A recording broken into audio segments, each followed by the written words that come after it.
Then we see that the only light is red and softly glows.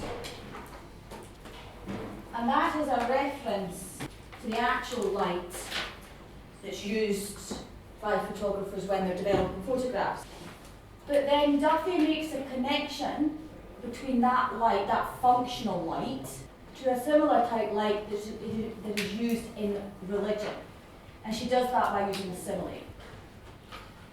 So then we have this comparison between the light that's being used by the photographer and the light that we see in a church. And this is making reference to the Catholic faith and the confessional. And that when one goes in to confess, a red light can be used to communicate to the other, if the word is a parishioner. That's so good. The other members of the church that you can't enter because somebody's in there at the moment confessing, and you'll have to wait your turn. So they forge the link between those two. Now the question we must ask is, why do that? Why make that link? Why make that comparison? And the answer is to help us understand the importance of the job that's done by the war photographer. And that idea is further developed in the following line, and this is where we have en jaunt, the delay in identifying who he is, where he's also, a metaphor is being used to describe the war photographer as a priest who's preparing to intone a mass. Okay? And that has the exact same purpose and the exact same function as the previous line, emphasising the importance of the role of the war photographer. We then have a list of places that have all been affected by war. But it's not a normal list, because it's actually a list that's created by a series of short sentences.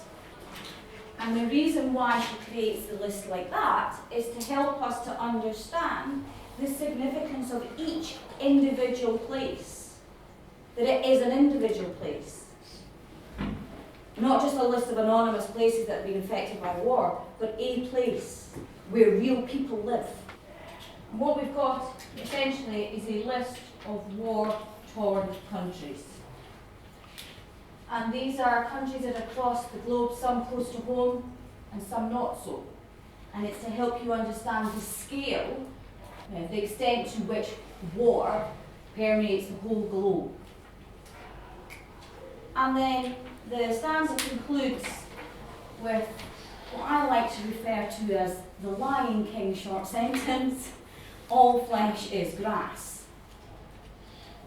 So it's a short sentence, but it's also a metaphor, where human flesh is being compared to grass.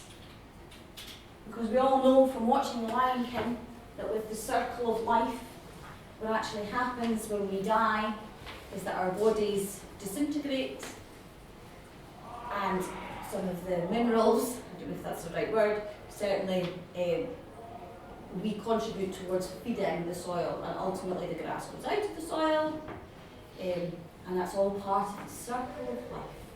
And the point essentially being made here is that we are all going to die. Obviously, we're going to die in different circumstances, but the point that's being emphasised there is the fact that death is inevitable for all of us. So it emphasises the universal nature of death.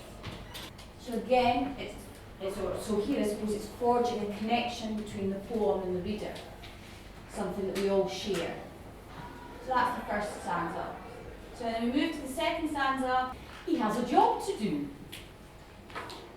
And it's a short sentence because it's functional in communicating succinctly. And that mirrors the way in which the photographer must approach his job. In other words, without emotion. So if you were looking to make comment perhaps on word choice within that short sentence, the word that I would draw my marker's attention to would be the use of the word job. A job is a role, it is a function without emotional attachment. So then we get solutions slop in trays, and again we've got some more sibilance, which links back to the point that I made previously regarding sibilance being a serpentile sound. And again, this is all kind of suggesting awful, horrendous, horrific, evil-like in nature.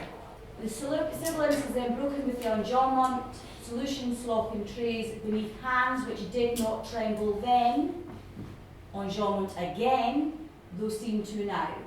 And that's certainly a piece of enjambment that is worth commenting on. And that's a shock, and it's a shocking revelation that the war photographer has been traumatised by the events that he's witnessed.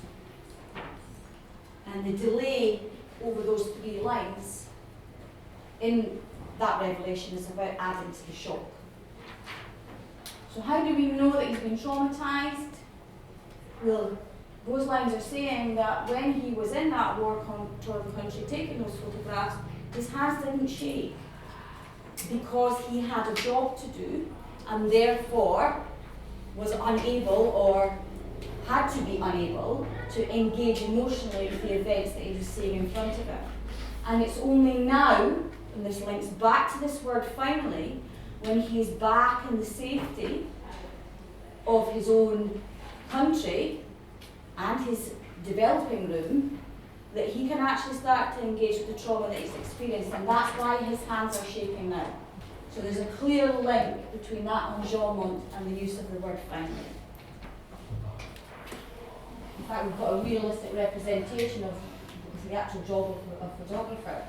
Then we have this short sentence, rural England, and the function of that short sentence is to identify the current setting. And I think that's one of the complexities that Duffy had in writing this poem, is that she's switching, she's moving, she's shifting between 2 settings. She's shifting between the setting of here and now, in Britain with the war photographer, and the setting in the past, in the war-torn country. And I think it's that confusion that she's trying to eliminate. And that short sentence marks the fact that there can be no doubt about where we are currently observing. Because we are, thanks to the narrative voice, observing with them. So home again, enjambment, to ordinary pain which simple weather can dispel. And again, this is about us to try and help us understand the extent of the suffering.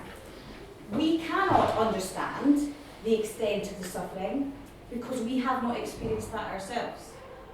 And we don't have the experience to reference in order to be able to understand it. And that's exactly the point she makes there. Home again to ordinary pain, which simple weather can dispel.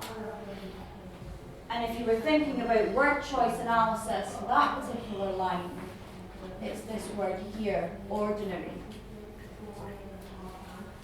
which has connotations of everyday, the familiar, not exceptional. And that ordinary pain is then contrasted with the pain that we find in war-torn countries, with a description of our setting in the way that it is not. So it's a negative description. To fields which don't explode beneath the feet of running children in a nightmare heat. By giving us a description of what our country is not like, she's enabling us to understand what the war-torn country that this war photographer has been at is like. And that's an inferred description of the war-torn country. And there's a lot to be said in those 2 lines. Word choice on explode, which has connotations of absolute destruction. The identification of the feet as belonging to children, which again is a delayed revelation, and that's designed to enhance your emotional response. Terrible things happening to people are terrible. Terrible things happening to children go beyond that.